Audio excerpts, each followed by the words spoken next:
In this sequence, we're going to work on our walk cycle, starting from the an empty scene. And for this, we are going to always start by creating a reference of our character.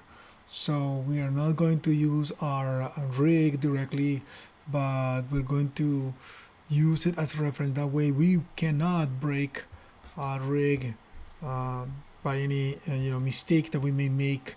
And if the rig needs some adjustment to weight painting or correction even of the rig, we can always go originally to the original rig file, correct it, and then relaunch our animation file, and our animation will be saved and preserved. If you don't do that and you do animation on a rig, then of course you need to fix the rig. You won't be able to do it because your rig is already animated, so you have to delete all the animation, go back to the T-pose to correct it, and that's almost impossible. So here I have my guy. I'm going to delete this. I have created an image painter, so I have my character better, so I'm ready to animate it.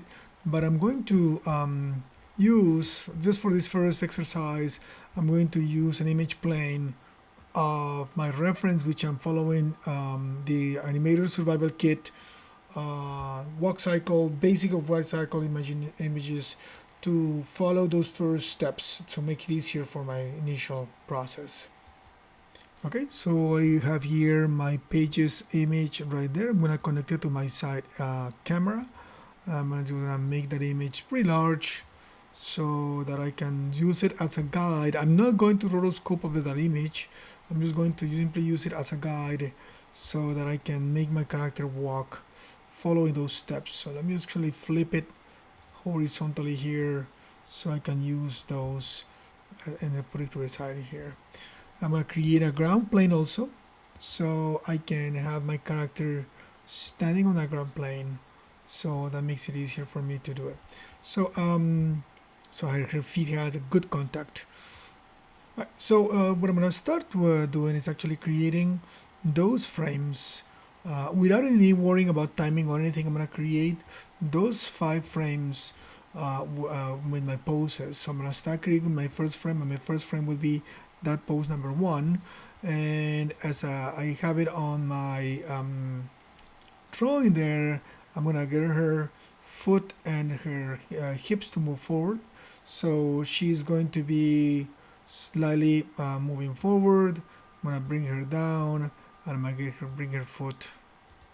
Let me make sure I do not animate geometry by accident. So I'm going to turn off this one. I'm going to turn off my joints. That way I'm just clicking on use controller and just turn off the grid that is right there. Right, so I'm going to just move her forward. I'm going to split my camera actually in two, my screen on 2. That way I can work on perspective 1, and the other one will be my right view here. So I have a better view. Turn off the grid. Makes it easier. I'm going to move these guys to the side a bit more, so I have a bit of a guidance there. Bring it back a tiny bit. And I'm going to just close my outliner so I have a better, I'm going to keep my channel box here. That should give me enough for me to work with my character and be able to see her. Right, so should be a bit like that, it might be easier. So I'm going to mimic that first pose, and the key element there is of course to get her to do that first pose. And I'm going to again start, because we're going to make her walk in place, start kind of planning on her position, having the legs not so stretched out, so more like this. And at the same time the hip is going to be rotating towards the direction of the leg that is in front. That means I can rotate her in Y starting here, so I can have that for pose that shows me a pretty decent leg distance, and a pretty decent position of the hips. And but at the same time, if you look at the image, the back foot roll is up, so I'm gonna try to get the back foot rolling upwards. I'm gonna try to get her foot to be kind of like in a pose right there. I'm gonna give her a value of 5, which is the value that we have for that. And of course that makes the foot to be a bit too or the leg better to be a bit too bent, so that gives me the opportunity to bring her forward some more, only moving her on X right now, so I can get the leg to sort of give me the distance there. I'm gonna bring the other one a bit further spread, again without snapping it. I don't want it to be like that. I want to make sure that there's enough of a bending point there, and now I have the opportunity to start correcting these values, kind of unifying them as we did already with stride exercise. So I'm gonna just go and give precise numbers for rotation. Let me just give her maybe I'll try to give her 12. I'm sorry, negative 12. So I can give her value there, and I'm gonna translate in Z. I'm gonna go and give her let me see if I can do 48, and then I'm gonna give her in Y, translated Y, negative 8. That way I got round numbers for her waist. I'm gonna frame one, keyframe that, press S on my keyboard, so I have that one right there. And I'm gonna keyframe my foot that is in the back. I already have a value of roll of 5 there, and of course the rest of it are 0, and that's important. And then the next one in front, I'm gonna round up those numbers. I'm gonna give her an 85 in terms of translating Z. That way that makes it easier. So that gives me my first pose, my character. I'm not animating just those 3 elements by creating those poses. I'm going to jump now from this to a the 5th pose, which is a similar pose but with the opposite foot in front. And oh, before I do that, I was forgetting, I actually need her foot to be rolling up on the front foot. So before I go to the 5th pose, I still need to correct the first pose. Actually, I was forgetting about that one. So this one I need to bring this one up. I'm gonna roll it up so that the foot is doing that value there. I'm gonna give it maybe the full negative 10, and actually that changed my picture a little bit because her leg is bent a little bit, so actually I need to push it forward a tiny bit more. And I look at my numbers there, let me see, I'm gonna say maybe 89. Let's see what 89 is. Okay, that's a bit better. So that way I'm mimicking, I'm not going like the drawing, I'm not getting the leg completely straight. If I go a bit further forward to 90, maybe I can try to do 90. Let's try to put it at 90. Yeah, 90 should work. So I'm gonna keyframe that again. So again, I corrected that because I forgot I had to get the foot in front. So I got that.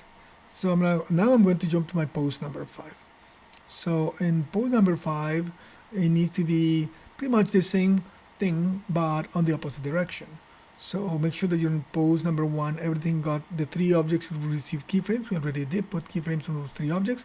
So pose number 5, this object is the one that I know is going to be on the ground, because you see the foot is going to be positioned there.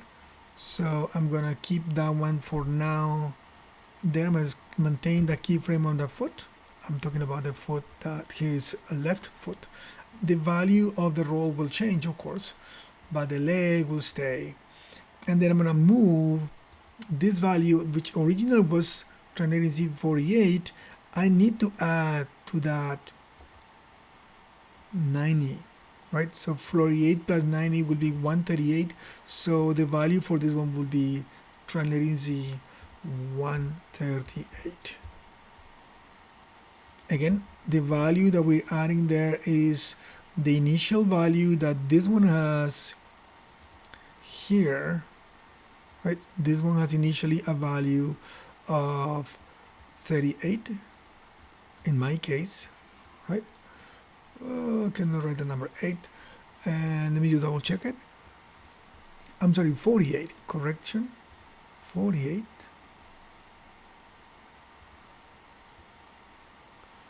There we go.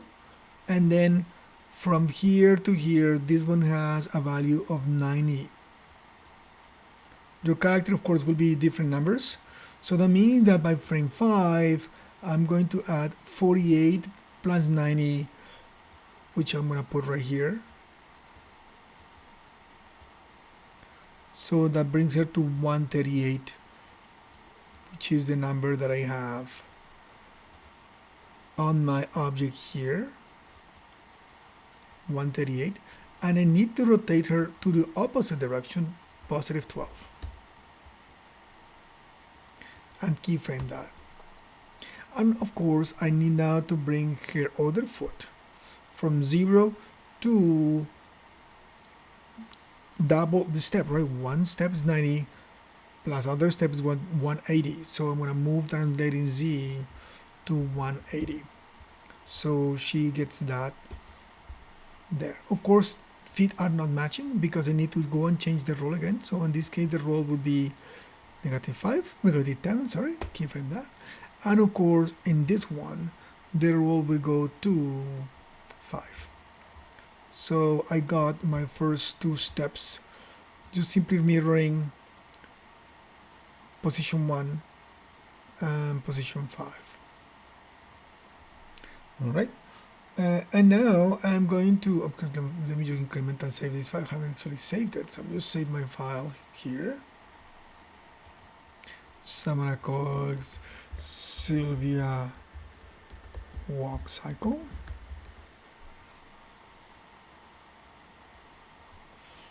Okay. And let me just erase those drawings there. And now I just need to go back and create the frames in between, right? My image shows me I did frame 1 and frame 5, so I need to do frame 3, which would be here. And in frame 3, if you look at the graphic, she was at certain height, and here she is higher, not the highest, but higher, and her foot that is going forward is passing. So let me bring her up. So I'm gonna try to bring her up while the value is right there in that position 3 is a value that is translated is 3. I'm gonna bring her up, keep that value for now. I'm gonna bring her up. Let me see what I can do so I can get again the legs slightly not fully stretched, but it's slightly bent up, good amount there. I'm gonna round up the number. I'm gonna give her let's see, 0.5. Maybe that's too much. I'm gonna go put her at 0 actually. Translating y 0. That is good. And I will need to get the passing foot to give me that kind of 4 shape there. And that is her, let's make sure to have the right one. Her right foot is going to go up and is going to move back. And here we have two options. We have the option of rotating the foot and doing this to maintain the shape there, or we have the option of using the roll at the maximum. So I'm going to try to use the roll there, see how it does. I'm going to give a roll of 8 and move the foot. I'm going to actually give it a bit more roll. I'm going to give it a 9. It's more like this. I'm going to bring it down a tiny bit. I'm going to try to kind of make it rounder numbers, 62 and then 27. That way I have numbers that are cleaner. And this should be the middle point for this guy in terms of rotation and the root. You know, remember it's going from -12 to +12. So right now the rotation, there is nothing that's 0. So that gives me my 3 main poses, right? And of course I see some weight painting going on here on her leg that I'm gonna have to go back and correct. But for my walk cycle, she's already blocking that. Let me just do increment and save here. And we'll continue in the next video.